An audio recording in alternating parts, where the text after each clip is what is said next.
used in the dentist's office and in the kitchen. Nitrous oxide is used to make whipped cream.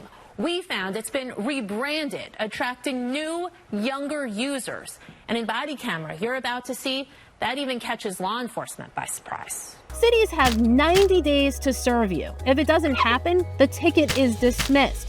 Data we obtained from Paradise Valley showed that happened about 60% of the time. We took a closer look at 10 cases from 2021 that involved cyclists that were killed.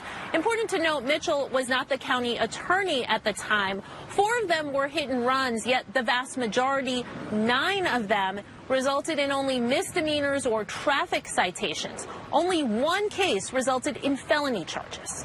But most Bitcoin ATM operators don't have those precautions in place. In Arizona, they're not required to. Instead, users are typically guided through a series of prompts like this, which advocates say are easy to swipe through. 2 years in, we found Phoenix has missed several of the goals it set for itself. But you don't have to look far to find a city further along in the Vision Zero program. We're talking about Tempe. They adopted it back in 2020. The trauma of being sexually assaulted still haunts Kate 7 years later. I don't know why this is like hitting me today. Kate's case, along with hundreds more, paused, waiting for her rape kit to be processed. Sexual assault is an especially personal, violent crime. And unlike other crime victims, coming forward often means undergoing an invasive, emotionally charged exam. When you go to get a rape kit done, you're going to a hospital oftentimes, and then you have to wait for an on-call forensic nurse to come. Kate says it took 8 hours waiting for the nurse, then the actual testing, her clothes taken from her body treated as evidence. You are telling the forensic nurse exactly what happened to you in very great detail, and that was something that I personally was not prepared to do and ready to do at that time. And what came next, she says, was even harder. It took over, I think, 1.5 years for it to be tested the first time, and then there were subsequent rounds of testing that took extra months, and I think the full process was around 2 years. Kate's assault happened in Tucson, but Arizona's family found survivors in Phoenix face similar obstacles. In July 2023, Phoenix PD admitted they had 835 rape kits that hadn't been tested. Arizona's family has learned there's a major backlog of sex crime evidence. The next month, city leaders approved $3.4 million to address the backlog, paying outside labs to process more kits. There's new hope tonight for sex assault victims here in the Valley. We followed up with Phoenix PD. As of October 31st, they say the backlog is down to 515 kits. That includes testing 675 new kits that have come in. All of this creates this perception for certain survivors that I've spoken to that their situation doesn't matter to Phoenix PD. What would you say to those survivors? I get that perception when a backlog, 15 months ago was at 835. We understand that. We understand that was an issue we needed to solve. Sergeant Rob Shear says staffing remains a problem.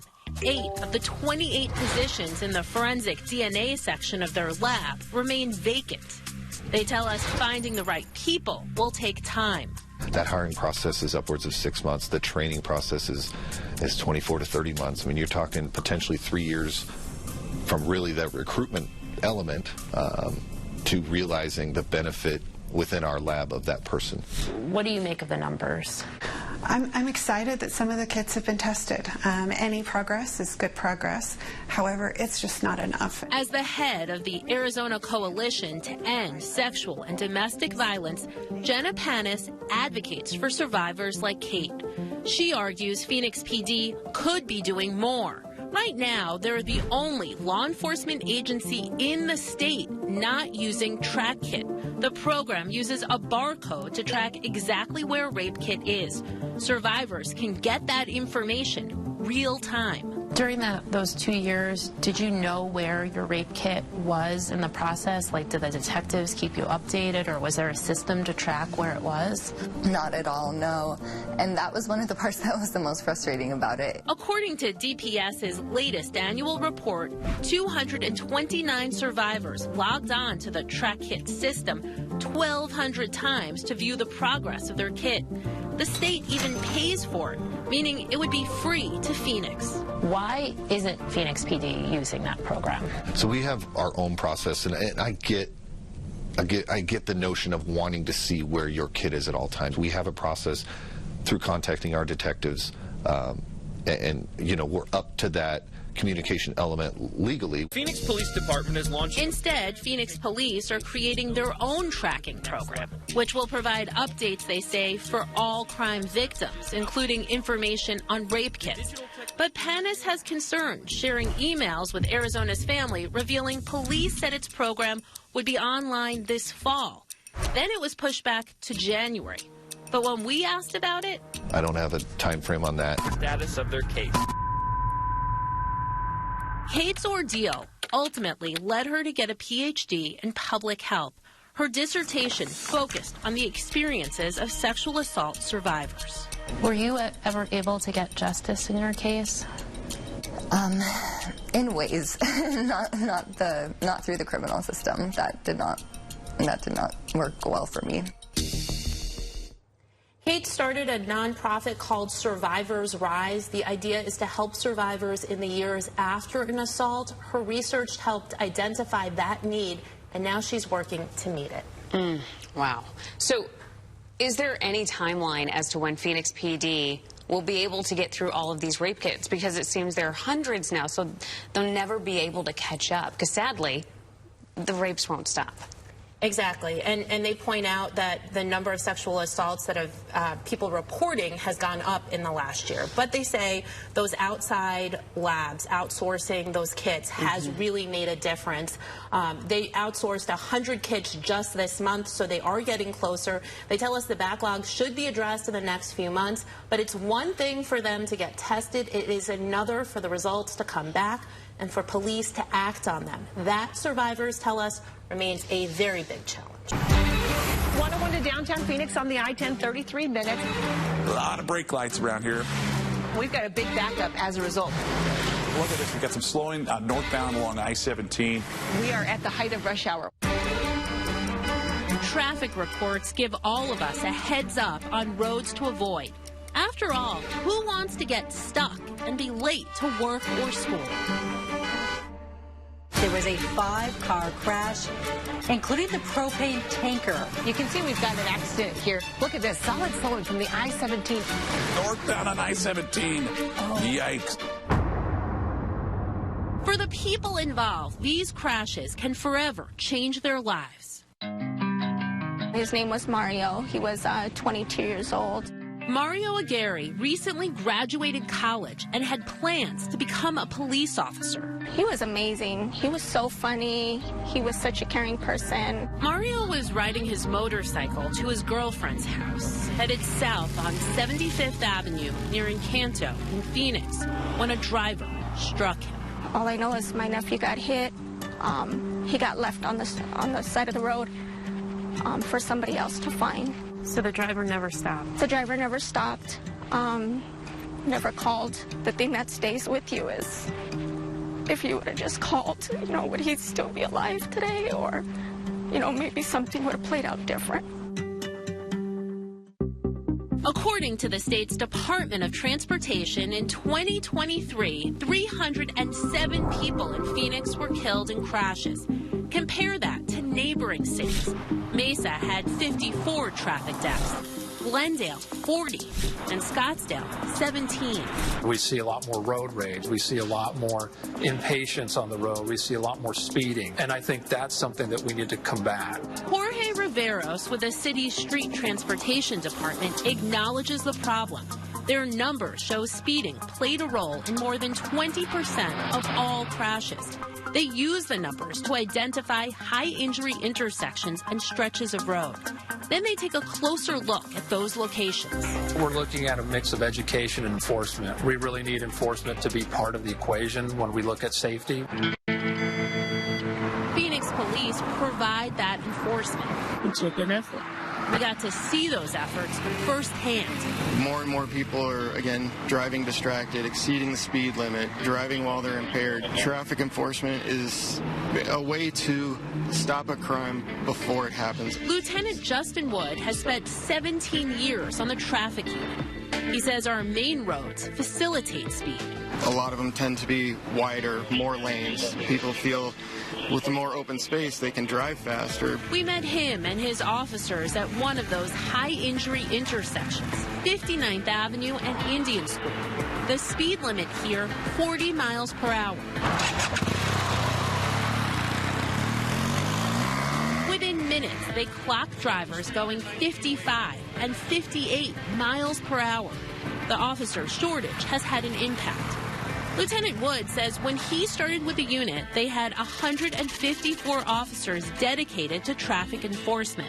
That's now down to 30. He claims drivers have noticed and are taking full advantage. They realize that most officers are doing the patrol function and traffic enforcement is kind of fallen by the wayside. It also impacts how many officers are investigating hit and runs like the one that killed Mario. Almost 2 years later, there's been no arrest, no accountability. Do you think that the city needs to do more on this front? Yeah, I think we need to do better. In 2022, Phoenix adopted a program called Vision Zero, pledging money and resources in an effort to end all traffic deaths. And while the number of crashes involving serious injuries are down, those resulting in death are up and have been since 2015. We have a distinction. We're moving to try to get away from that. Yet Arizona's Family Investigates finds the city is missing several of the goals it set for itself, including reducing the number of nighttime crashes and those involving pedestrians. None of it surprising for Mario's family. It's not fair that more families have to, be grieving before something happens. Now, Phoenix is also #1 among other large cities when it comes to pedestrians killed on our roads. Here again, we top major cities like LA and Dallas.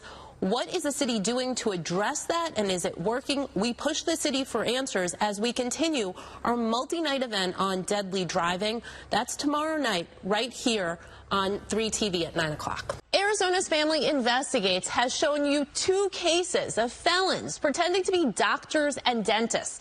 And as you're about to see, in both cases, the very system designed to protect you failed. You don't work with any insurance companies, right? Because you're not licensed. No. Tom Elam took us inside his dental lab known as Denture Adventure. This was back in May 2023. At the time, he insisted he didn't need a license. We're a dental lab. We just make the prosthetic.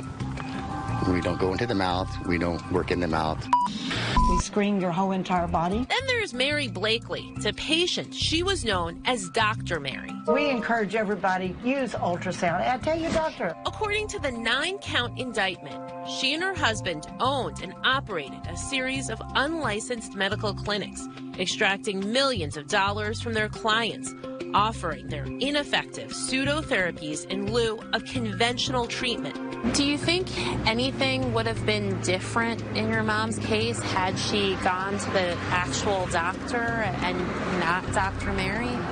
Absolutely. I believe she would still be alive. Mary and her husband have pleaded not guilty to that federal indictment. But as part of our investigation, we found they'd been in business in Colorado, Nevada, and most recently, Lake Havasu City, Arizona, for nearly 20 years. What's your reaction to hearing that?